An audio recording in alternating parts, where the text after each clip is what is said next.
Okay, hey everybody, this is Isaiah Colton with RAP Success Systems, and I'm really excited because I actually have one of my dearest clients, longtime clients, for what, 4 years now?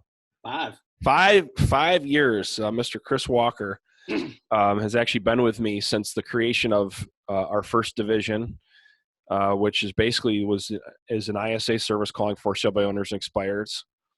Is where we started out together. And I'm really excited to have you on here, Chris, to kind of chat and talk about lead conversion and some of the updates we've made to our services and how we can hopefully make a lot of money in 2020 together.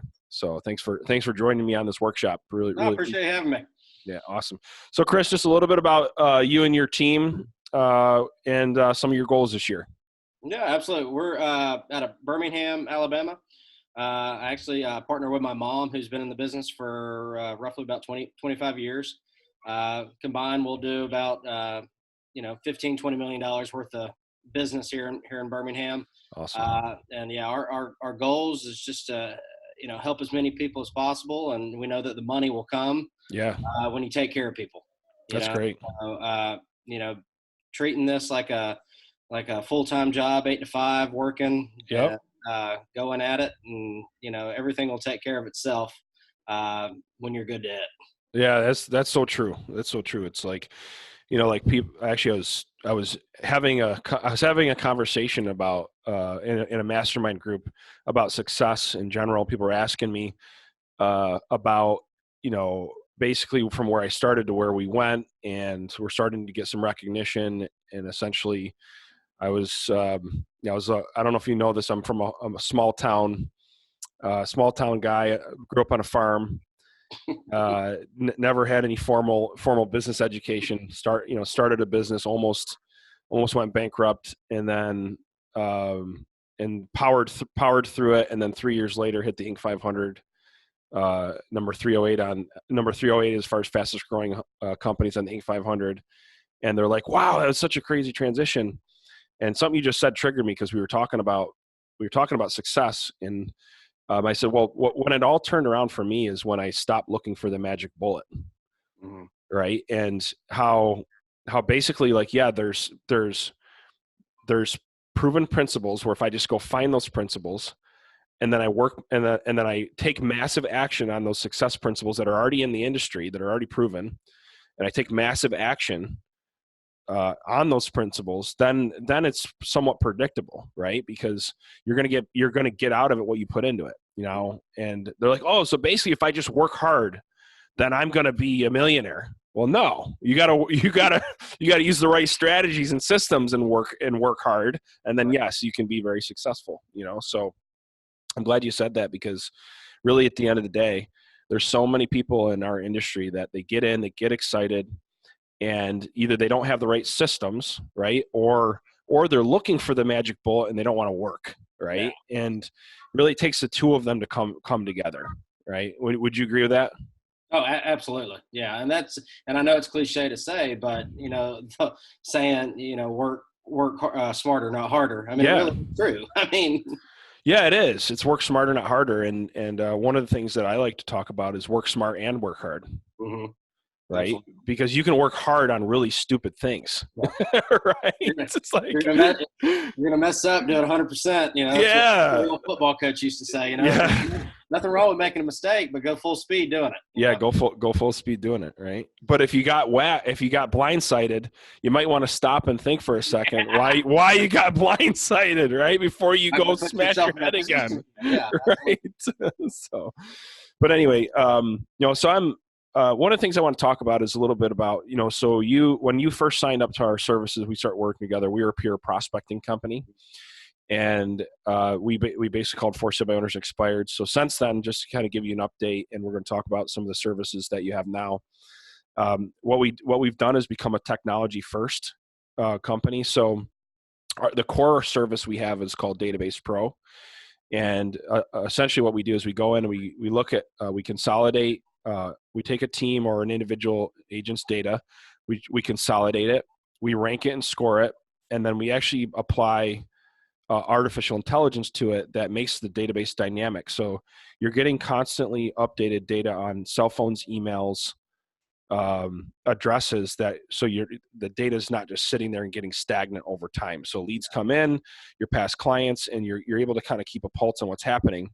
And then we actually created a bot. It's an AI bot, and what the AI bot does is works in the background of your database, and it's constantly tracking the behaviors of all the different types of leads in your database. So if there was a death in the family, divorce, disaster, there's maybe a baby, a purchase of a diamond, there's over 700 different components or different things that it's looking at from a predictive and a behavioral standpoint, and then basically giving it a score. So when you're launched, I don't know if you've been relaunched yet.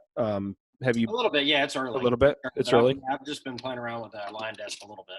Okay, great. So you should be able to see there the hot, warm, and cold ranking in there, and so that's kind of that's our core. And then from there, what we do is we have the upgrades, which now the ISA service, where the physical and expired, and then the us calling the hot leads is an upgrade, is kind of how we're positioned.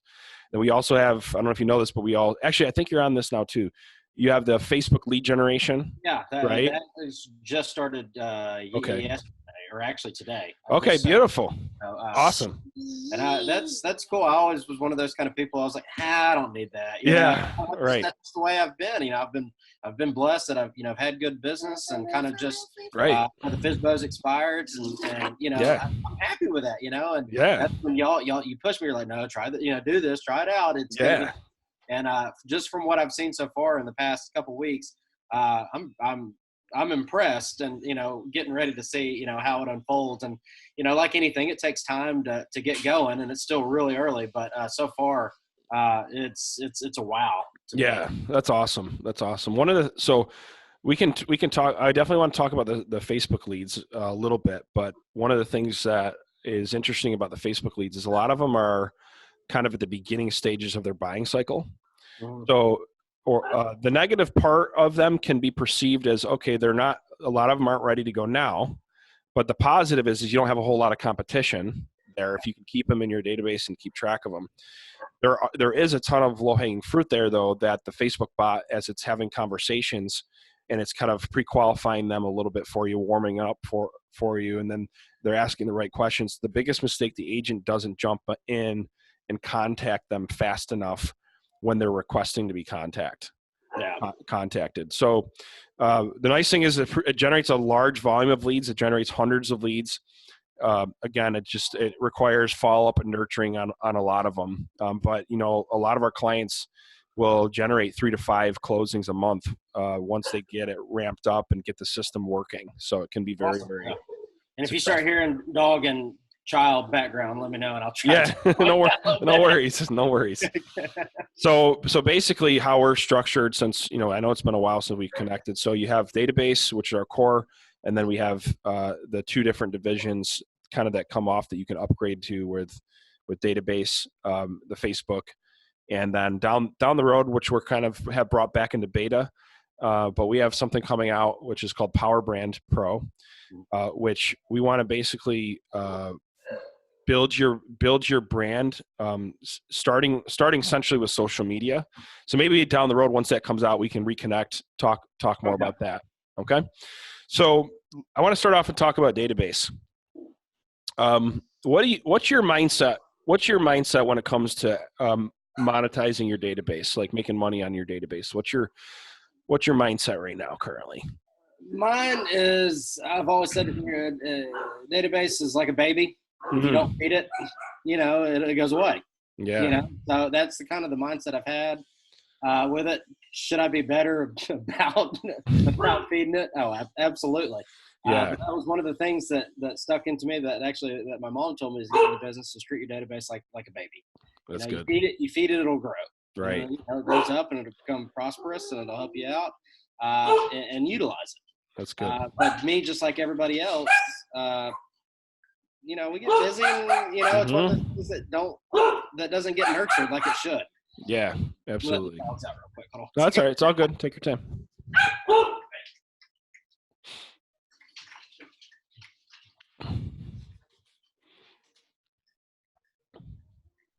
think they found a squirrel.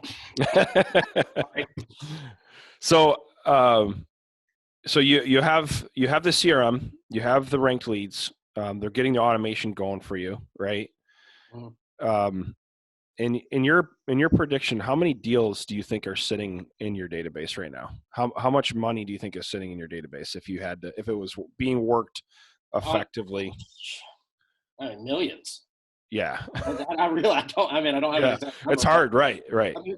I mean, Millions it's of a lot, dollars. you know. And I mean, Yeah. it's and it's stuff that and everybody's seen it. You go a past client that sells to someone else, and you're like, oh, crap, I haven't spoken with them in 2-3 years. Yeah. And you don't do it. And they have Yeah. someone else, and you go, well, why did they sell with them instead of me?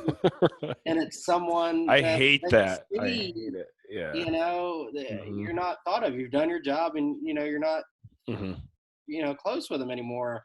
Uh, and that's hard, and sometimes it's inevitable, that Hmm. they meet new friends that are closer Yeah. other Right. stuff, It's part of and it life. happens. Hmm. But I mean, the nurturing part of it, they don't even remember your name. So Right. I mean, you're not even giving yourself a chance for that Yeah. repeat business. That's right.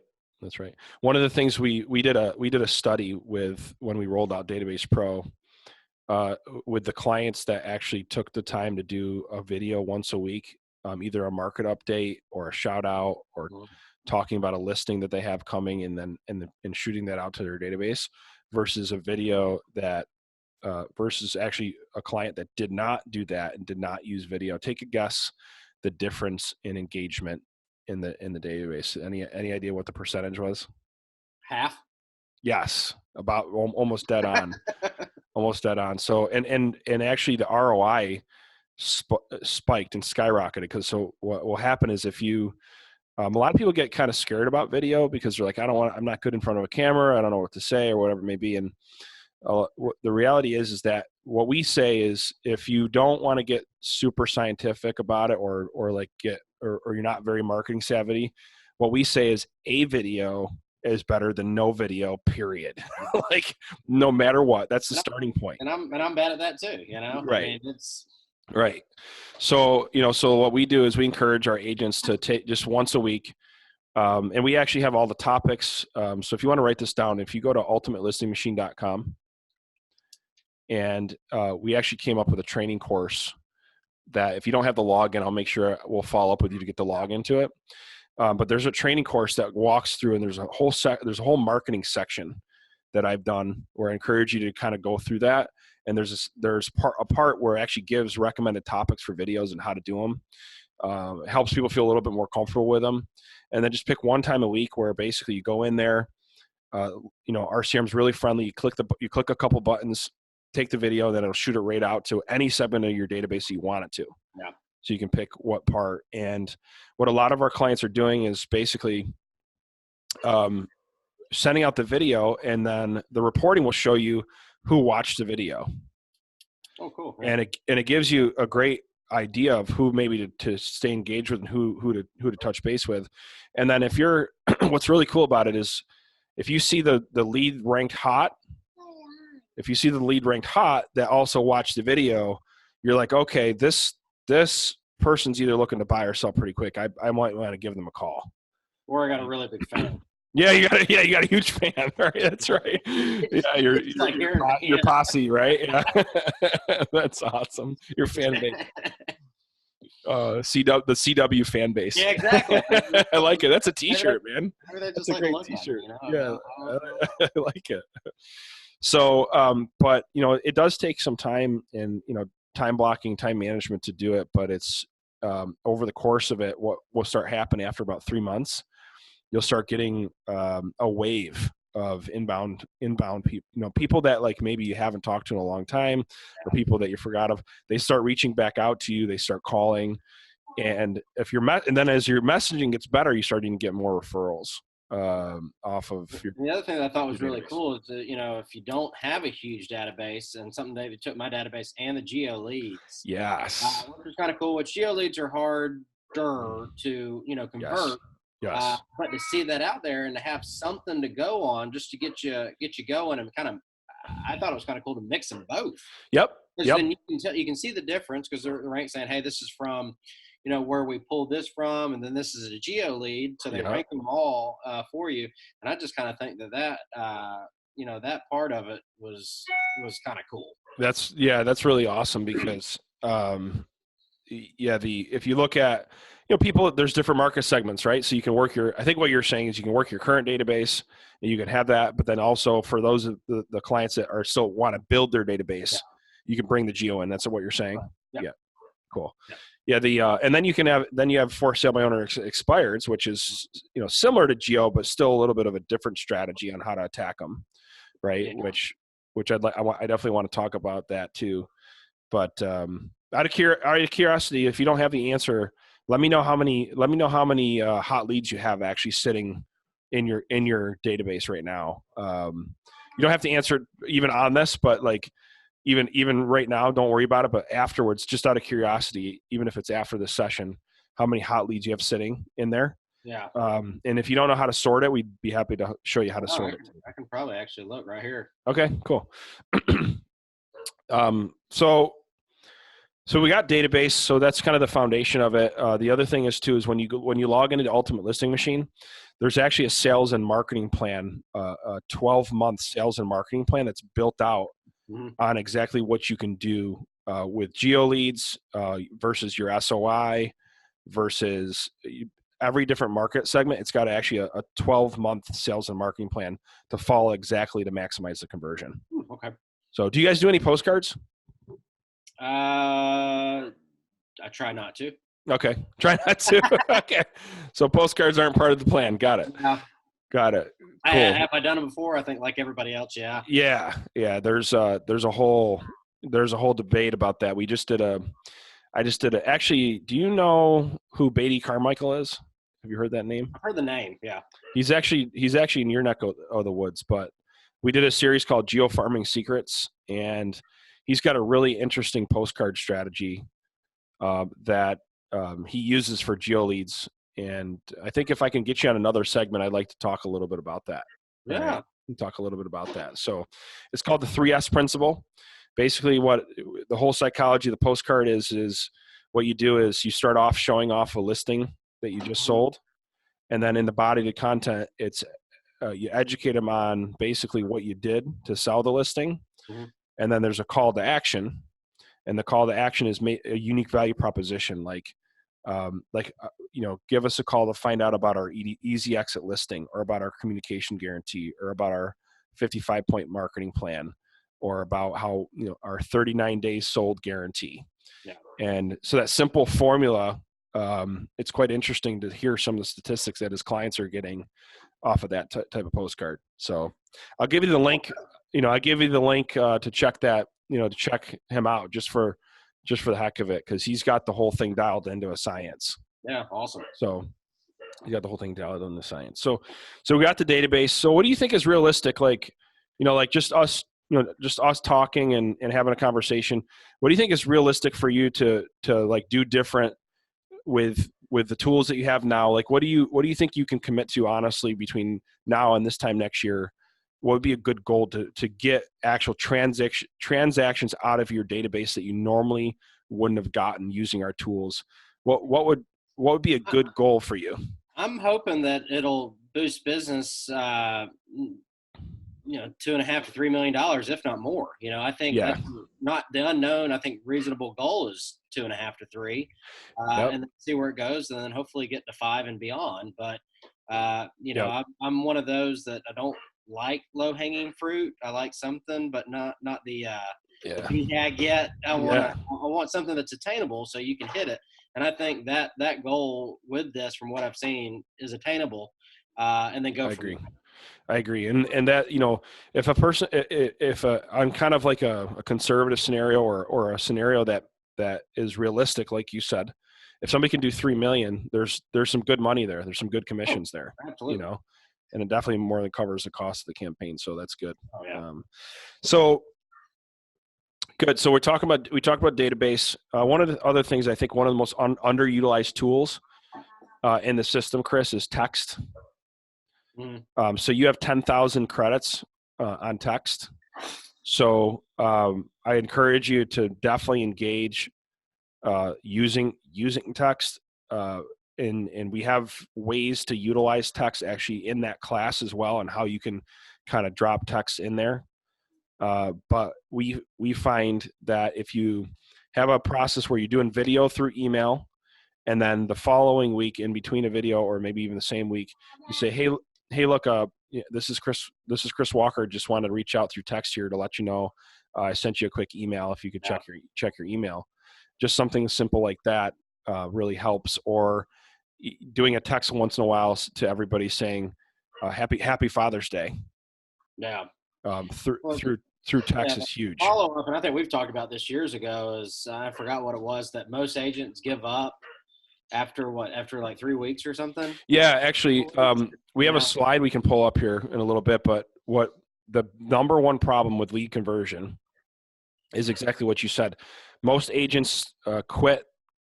They follow up one time, and then 50% of agents follow up one time, yeah, and then they're done. yeah. And then literally after 80% of agents quit after, I think it's 2 to 4 follow-ups. Yeah, that's what So I think. literally you can crush your competition and actually double, if not quadruple, your lead conversion just by following up. Yeah, Forget the skill, right? week 5 through 7, Yeah. something like I Yep. heard, is where you nail them. Yeah. That's right. That's right. Yep. That's statistically where it all happens. So, all right, cool. So we got that. Let's talk about you're a for sale by owner and expired I think you've mastered that niche. Would Yeah. That's a strong point of yours, right? Yeah, I think Yeah. I forgot what year it was, but when y'all through y'all's ISAs, I think I took like 17 or 18 expired listings. Yeah. That's awesome. Sold over half of them. That's awesome. 16 or 17. I love I mean, yeah, I've got to, I got a plan. It works. I love it. I love it. So let's talk about that a little bit, since that's primarily up until this point, that's the main service you had with us, right? So Correct. Yeah. let's talk about the psychology of working an expired listing, right? So what are some of their pain points? What are some of their needs? How does that make it different than other people that you work with, other clients that you work with? What's going on in the expired listing side? They're more motivated and they're more realistic. And that's why I like working expireds, because they've been there before. They realize what didn't work. So they're going to be a little bit more open to change. First timers putting the house on the market. They understand, there's only 3 things you can change about a house, and that's price, that's condition, and how it was marketed. And most of the time it's how it was marketed. So I've taken expired listings, raised the price, put it back on the market. There was one through y'all that, I mean, they had it listed, I raised the price 10 grand and relisted it and sold it in less than 30 days. It's been on the market for over a year. I love it. And that, I always tell them, does that happen all the time? Absolutely not. But if you've got a good marketing strategy and the house is priced reasonable, it's a fair price, and it's in good condition, that's the only thing left. And if you can name more than one of those 3 things Right. to change, I'm open ears. But in the years that I've done this, that's it. It's one of those 3. Yeah, it's really those 3. I mean, every other, you look at, there is another layer there, but it goes back to those. So in my opinion, like if you have an agent that's not communicating, then they're not going to get it at the right price, right? That they need it at. Because let's talk about that. What if they start off and they're not going to let you list it where it needs to be listed, but you're like, should I take it? Shouldn't I?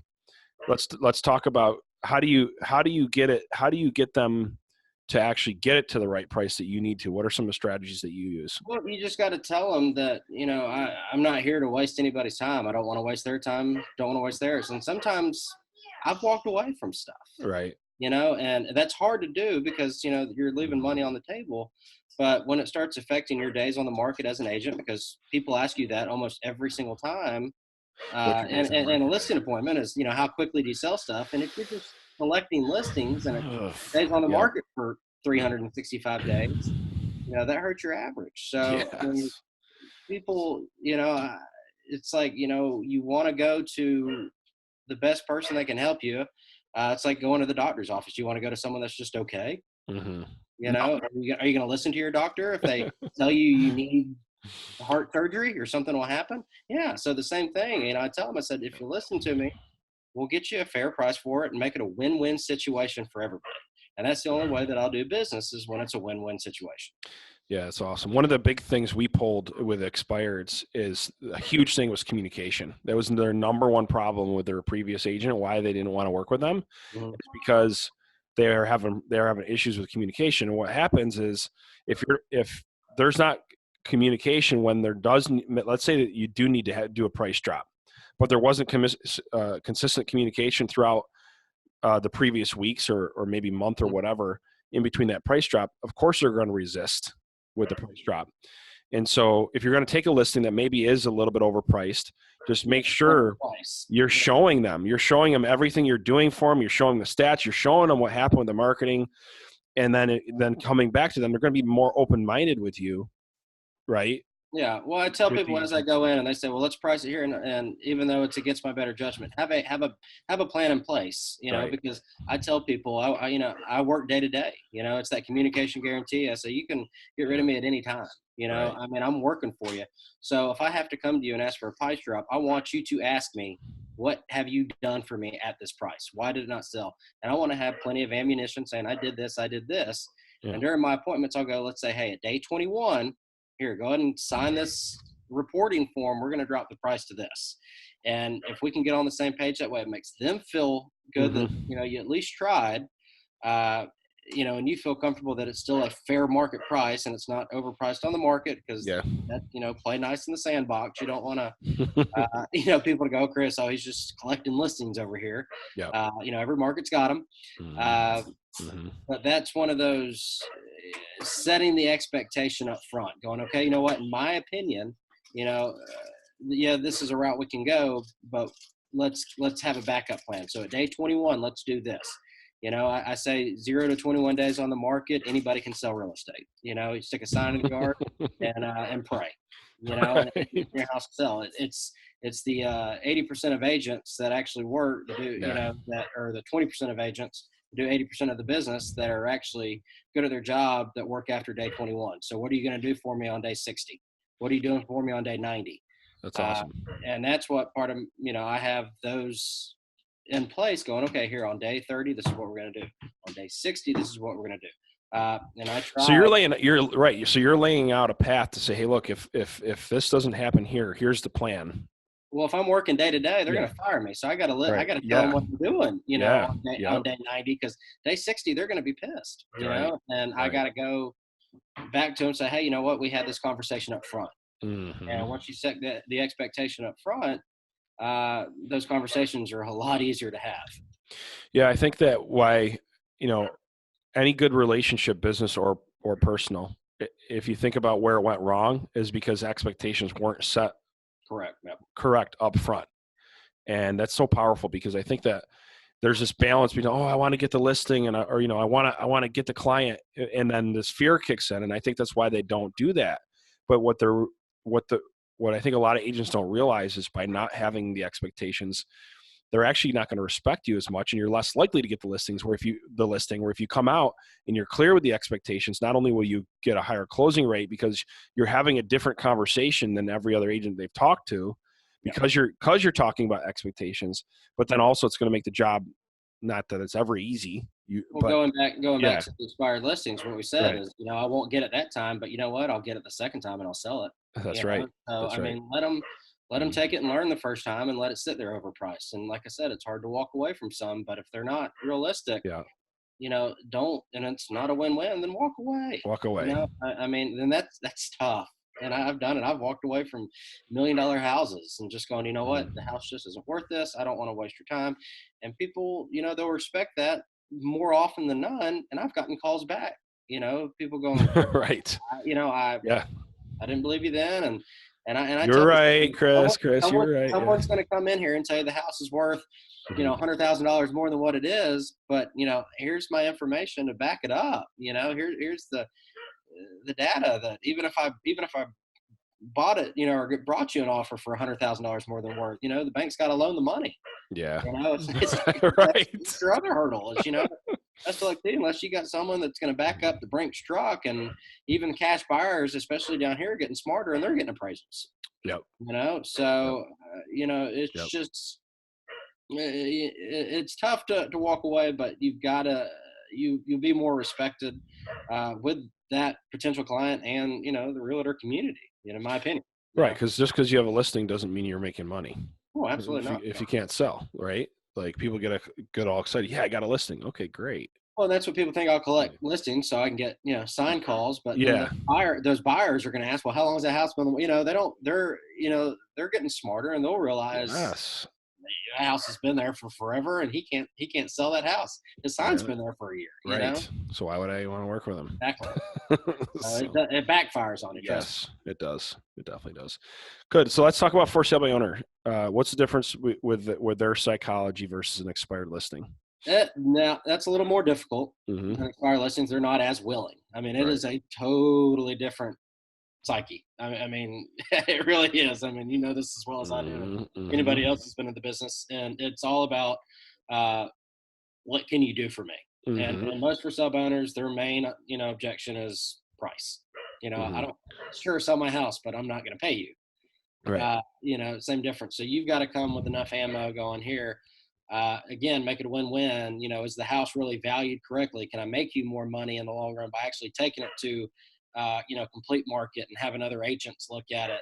But the one thing that has helped me, and I hate to say this, but I sell people on security issues. You sell stuff on Craigslist, and you'll go meet them in a dark alley to sell a $2 pair of pencil sharpeners. Yeah. But when people come, you'll let them in your house. Yeah. You don't even know them. Mm-hmm. And I hate to get people scared into listing the house, but I tell them, when you list the house, I mean, who's coming and going. If anything's gone, everybody's licensed and insured. Mm-hmm. And you don't have to worry about letting strangers in your house. Yeah, but isn't that the truth though? I mean, they really are strangers. You don't know if they're qualified. You don't know their background. You don't know what's going on. I mean, geez. I mean, who? And the same thing I ask people is, when they ask me to reduce commission, I ask them my next question is, well, what do you do? And they say, well, I'm a doctor. And I say, what kind of doctor? I'm a heart doctor. Okay, well, that's good. I'm not feeling really good. Will you do my heart surgery for half off? That's awesome. And they look at me like I'm crazy. That's awesome. I'm like, well, it's the same thing. You're asking me to discount my commission. Yeah. And actually, one time in all the years that I've done it, they go, well, I sell cars, and I'm like, well, can you give me a discount on the cars? Like, well, actually, yeah. And I was like, oh, okay, well, then we'll work something out. Right. Other than that, Right. people, when they start realizing that, I mean, our job is just as important as anything else, and they think that our job is easy, and it's up to us to educate them that it's not easy. Well, it's one of the few careers where your commission's out exposed, right? So and liability. Liability, yeah. Whoa, insane. It's like I say, an anesthesiologist. Look at the insurance we pay, the insurance I pay each month. I mean, it's crazy, and you're dealing with your biggest asset that you own, more than likely, and you're going to deal with that on your own, and you're a car salesman. Right. That's a lot. I mean, I think that's really good, man. 2% of people are actually successful doing it. Something like that, and get what the fair market value for the house, what it's really worth. It just doesn't make sense to me. But again, some people are a little more difficult, and sometimes you just got to walk away. Yeah. But the mindset that I have, and I changed this about my second year in the business, after hearing no so many times in the rejection, my mindset went to, what, I'm here to help, especially for sub owners. I'm here to help you. If you don't want my help, I'll move on to someone else that does. And that has seemed to help my psyche, because once this is a chew them up, spit them out business. And you can get down after a day of making calls and just, nothing happening. Yeah. But once I started putting my mindset to going, what, I'm here to help you. I want to make you more money and pay myself, and, it's going to wash.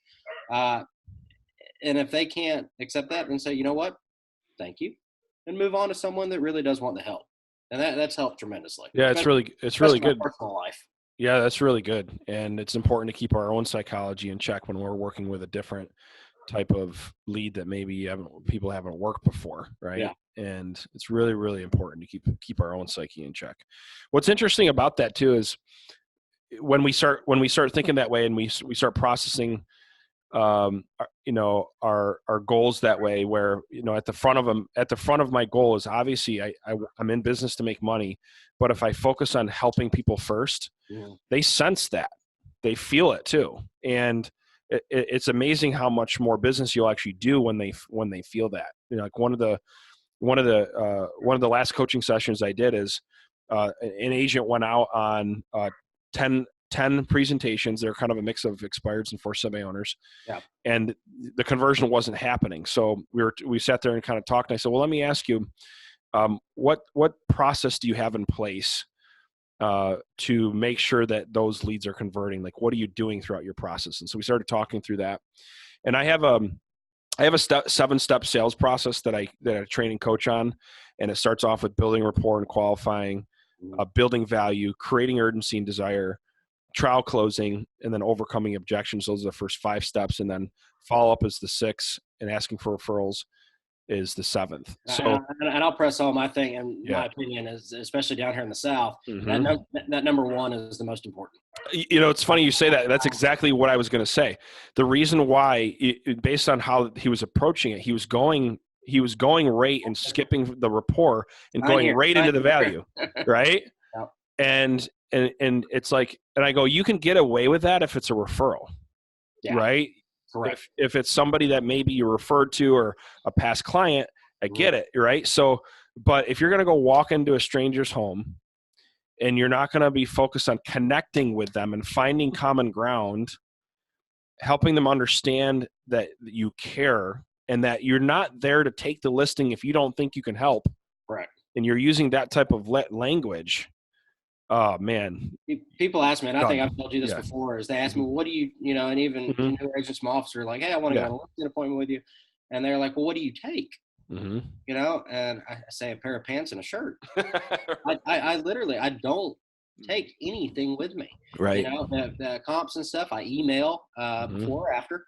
But I walk in at the beginning, that first initial meeting to meet a friend. I think I look at the house maybe 20% of the time, right. And then the other 80% of the time I'm there, I talk to them and about them, like where they went to school, what, I look, as you're walking around the house, find something that maybe you have something in common. Like, oh, you went to the University of blank. Oh, my cousin went there or something, or you read this book. So did I. What did you think about it?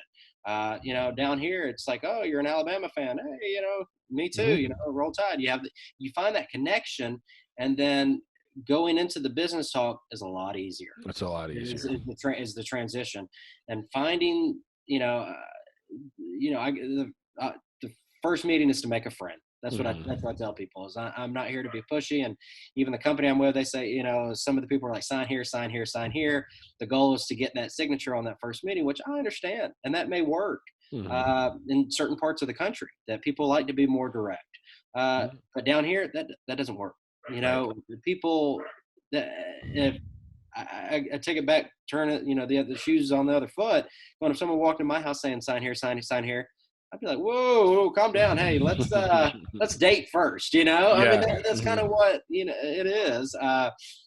So it's so important just to find that common ground and have the mindset of going in just to say, you know what, I'm not here to get anything signed. I'm here to feed the baby, the database. That's what that hour is doing, is saying, well, if I don't get the listing, that hour is ruined. And that's not true. We don't get them all. No one does. I mean, even the best lose out on listings for whatever reason. So, the mindset of going to, if I don't get the listing, I at least made a friend, and that's why I like this business, because I like most people. Right. So, not all people, if you don't like people, you probably shouldn't be exactly a realtor, right? So, but one of the things that I think is interesting about what you said too is just is you're not gonna get them all. How I like to train it is, and you're right. There's definitely trends depending on where you live. There's no doubt about that. How I like to train it is like you should be assessing the profile of the person that's in front of you. Either when you talk to them over the phone, you should know where they're at in their sales cycle, or kind of have a general idea by some of the objections that you're getting, or some of the responses, or the questions or concerns or whatever they're asking you, and then based on that, know how to kind of adjust your process to where they're at in their buying and selling That's kind of cycle. why I like to call people beforehand, just Right. to verify an appointment, and that Yep. way just chat with them just for a couple seconds, because then you realize if they're an alpha, or if they're Yeah. a personality. Yeah. I'm fast talking, I'm outgoing, Mm-hmm. but if it's someone that's older, Mm-hmm. that sometimes I'll go in going, you know what, Chris, Slow down. calm down, slow it down. Yeah. Let's have some sweet tea and do it, instead of having that. So kind of, yeah, like you said, realizing even if you don't have a chance to talk to them first, take that first minute or two. And if you're, most people can read you up and down that first impression about how you should act, within the Oh first yeah. 30 seconds to a minute, going, okay, this person's is an A personality, Yeah. and let them lead. That's I right. need to take a step back, or this is, I need to, come off and be more outgoing, and they like that. So that's just using your own judgment, but that is very, very important, like you said. Yeah, one of the things I think, when we're training on sales, and particularly people get all excited about a listing presentation. Like I was at an event and with one of my partners, and we were doing some coaching on who wants to see a listing presentation that and this guy, huge producer, huge team, who wants to see his listing presentation. Everyone's like, yeah, let's see it. Awesome. And everyone's excited, right? And then we kind of like, um, if I told you that the listing presentation was one of the least important parts of your process, how many people would believe me? And everyone's kind of looking around. Yeah. Right. And I'm not saying it's not important, right? And there's definitely importance to that. But if you don't get building rapport the right way, it doesn't matter how good your listing presentation is. They're not even listening. They're not even engaged. They could care less, right? And so, and it amazes me how many coaches or how many conversations that are whether it be groups like this, they'll spend more time talking about how to do the listing presentation than how to actually build rapport, than actually the fundamentals of the 7 steps of selling. And at the end of the day, we're still in a people business. Yes. That's the most important. It's huge. And it affects conversion in a big way. And that's what will keep our jobs safe. Yes. Is knowing that it's still a people. So true. That's so true. It's definitely. And I can't hammer that home enough. And that's why, rapport. Yep. Like you said, you said it first for a reason. Yeah. Your 7-step process. That's right. That's right. And so that's kind of our, for our viewers, maybe this is the first time you're tuning into us or whatever it may be. Our whole goal is lead conversion, and to constantly looking at every single component of your business to find ways to convert leads. And so, ultimately, if we're not in business to generate leads, we're not in businesses to build databases. We're not in business to have fancy business cards and great signs and great, beautiful websites. We're in business to make sales, right? That's what a business does.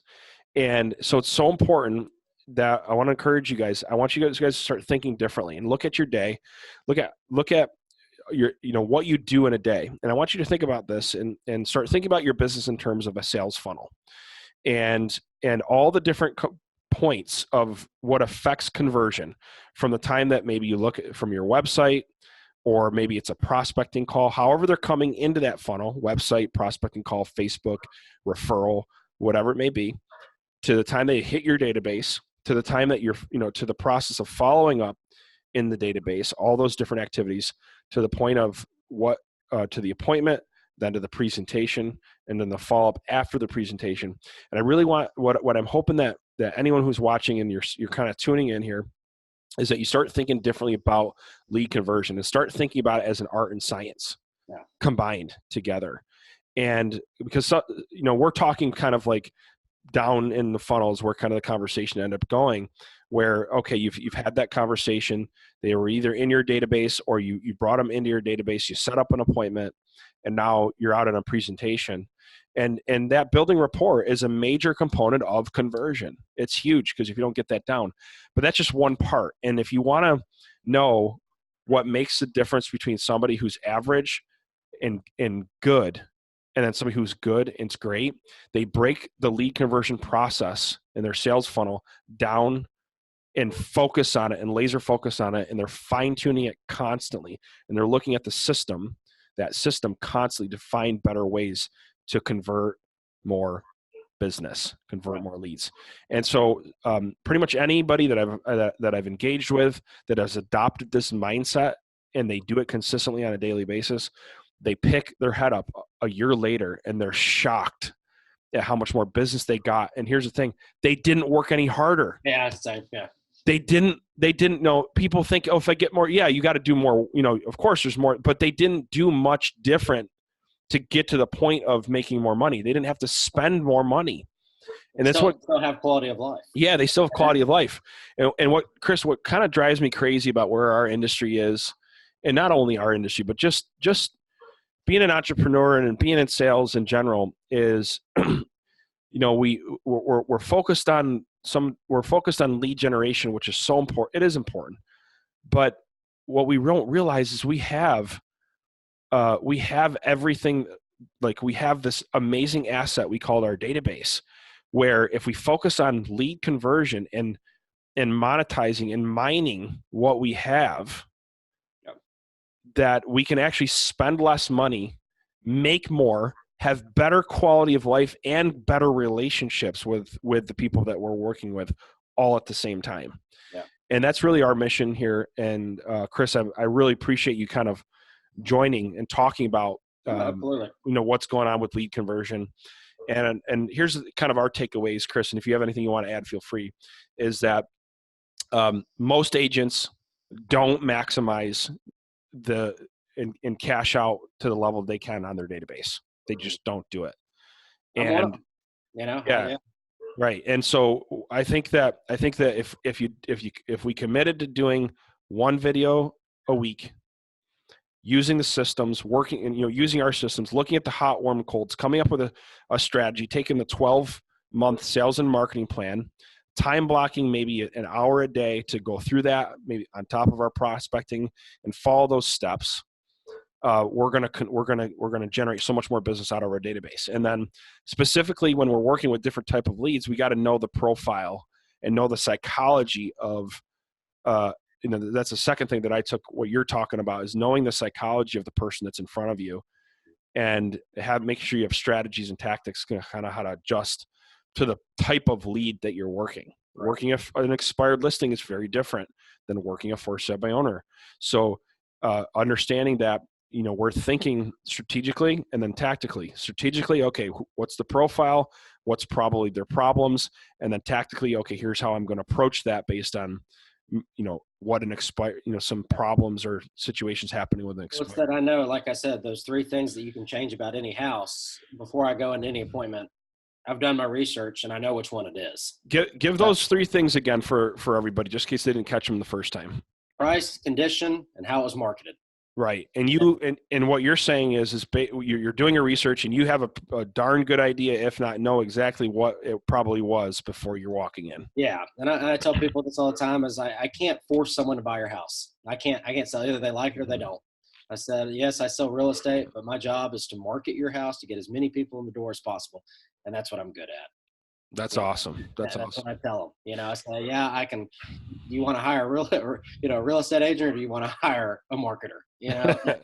And people kind of, when they look at it that way, and I tell them that, I love it. The 3 things, because there's nothing, I tell them, hey, nothing wrong with your price. House is gorgeous, so why didn't it sell? And you just didn't get enough eyeballs on it. And it's using tools that even though y'all provide, mm-hmm. The social media part of it is huge, selling mm-hmm. houses on Instagram and Twitter, reaching a different market and, mm-hmm. hitting online, because you have a 93% chance of your buyer coming from online. That's so true. And so yep. I tell people, and I'm yeah, people, we actually had this argument at our association, not an argument, but not friendly debate. they go, well, people ask me, said, do you do open houses? And I said, no. I think they're a waste of time. They're more for the agent to generate business than to sell your house. So it's a waste of time for the seller, because that's, like I said, 93% chance of online. So an open house, I have a 7% chance of selling your house from an open house or a sign call.